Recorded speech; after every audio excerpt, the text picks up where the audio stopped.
11. Çərşənbə günü Jennifer diplomunu aldı.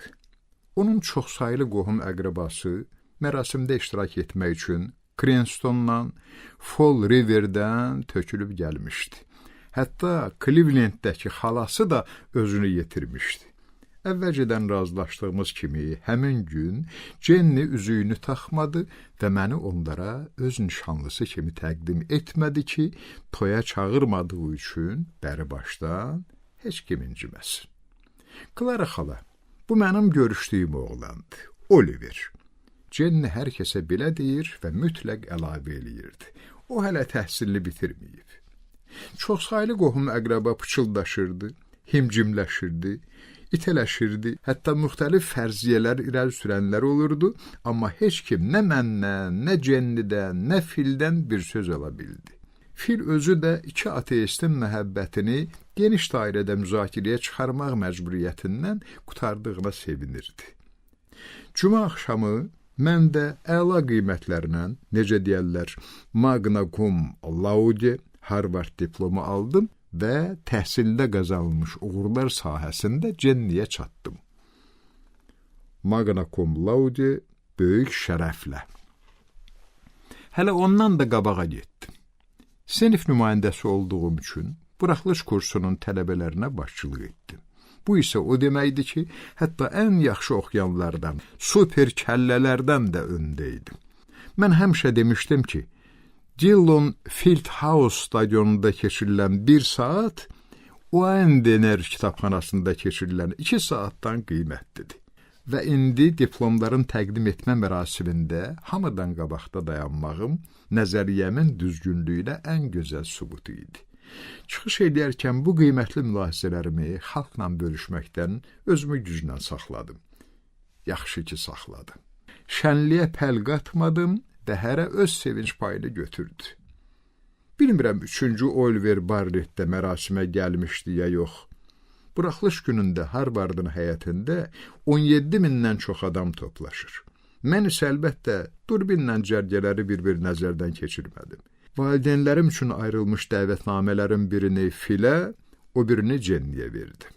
Söz yox, qoca daşsifət Harvardın məzunu kimi tədbirə dəvətnaməsiz də gələ və universiteti 1926-cı ildə bitirmiş tələbə yoldaşları ilə yanaşı otura bilərdi. Amma o bunu niyə etməli idi? Yəni demək istəyirəm ki, axı banklar həmin gün açıq idi. Toy isə bazar gününə təyin olunmuşdu. Jenny'nin qohumlarından heç birini toya dəvət etmədik. Ata, oğul və müqəddəs ruhun ənənəvi xeyir-duasından imtina etməyimiz möhkəm əqidəli katolikləri şoka sala bilərdi. Mərasim Phillips Brooks House-da Harvard Yardın şimalında yerləşən qədim binada keçirildi. Kollecin unitar kilsəsini təmsil edən kapellanı Timothy Blowelt ona rəhbərlik etdi. Ray Stratton təbii ki, oradaydı və mən daha bir yaxşı dostumu Exeter Akademiyasında bir yerdə oxuduğumuz Jeremy Nahum'u dəvət etmişdim. Akademiyanı bitirəndən sonra Jeremy Harvardda yox, Amherst'ə üstünlük vermişdi. Amherst Kolleci, Massachusetts ştatının Amherst şəhərində özəl humanitar kollec, ştatın ən qədim təhsil ocaqlarından biri. Jenny Brixhall'dan ən yaxın rəfiqəsini və bəlkə də sentimentallığa yol verərək biz tanış olan gün kitabxanada onunla yanaşı növbə çəkən uzundıraz, yöndəmsiz qızı çağırmışdı. Aydındır ki, bir də Fili. Mən Fili Ray Strattona tapşırdım. Yəni, o mənada ki, gəlinin atası darıxmasın, özünü mümkün qədər sərbəst hiss eləsin. Hərçənd Ray'in özünü tapşırmağa adam lazım imiş. İkisi də bir kənara çəkilib, dayanmışdı. Aşkar görünürdü ki, özlərini olduqca narahat hiss eləyirlər. Susmaqda davam etməklə bir-birinin toyla bağlı bütün mənfi gözləntilərini gücləndirirlər. Özün kəs düzəlt prinsipi üzrə hazırlanmış Filin sözüdür. Bu toyun axırda tük ürpədici dəhşət səhnələri ilə zəngin, qorxulu filmə Reyin ifadəsidir. Çevriləcəyinə də şübhə etmirlər.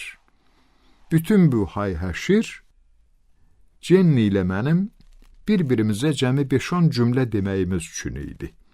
Yazın əvvəlində Jenny'nin musiqiçi rəfiqələrindən biri, Maria Randel, dizayner tələbə Erik Levinsona ərə gedirdi. Onların toyunda görüb həvəsə düşmüşdük. Çox gözəl alınmışdı və bizə də toyumuzun təşkili üçün ideya vermişdi. İkiniz də hazırsınız? Mr. Blofeld soruşdu. Hə, ikimizin də əvəzindən cavab verdim. Dostlar, Mr. Blofeld qalanlara müraciət elədi. Biz buraya iki sevən ürəyin qovuşmasına şahidlik etmək üçün gəlmişik. Gəlin bu müqəddəs anda onların bir-birinə demək istədiyi sözlərə qulaq asaq. Əvvəl gəlin başladı. Jenny üzünü mənə tutub seçdiyi şeiri oxudu. Bu cür təsirli səhnə, bu çox təsirli səhnə və şeir idi. Xüsusilə də mənim üçün. Çünki soneti Elizabeth Barrett yazmışdı. Göylərə ucalır iki sevən qəlb, başları üstündə bir bulud tağı. Üz-üzə, göz-gözə qanat gərirlər, göylərdə çatılır sevgi ocağı. Gözümün ucu ilə Phil Cavalleriyə baxdım. O sanki yerinə mıxlanmışdı. Rəngi ağappaq ağarmış, ağzı açıq qalmışdı. Gözlərində heyrət və pərəstiş ifadəsi donmuşdu. Jenny dua kimi səslənən sonetini axıra çatdırdı. Bu eşq səmasında onları heç vaxt tapa bilməyəcək zülmət və ölüm. Mənim növbəm çatdı. Çox çətinliklə, utanıb qızarmadan oxuya biləcəyim bir şeir parçası tapmışdım. Demək istəyirəm ki, cəmaatın qarşısında dayanıb incə-mincə, ət-tökən sözlər söyləyə bilməzdim. Bacarmırdım. Ancaq Walt Whitman'ın Böyük Yolun nəğməsi qısa olsa da həmin anda bütün hisslərimi gözəl ifadə eləyirdi.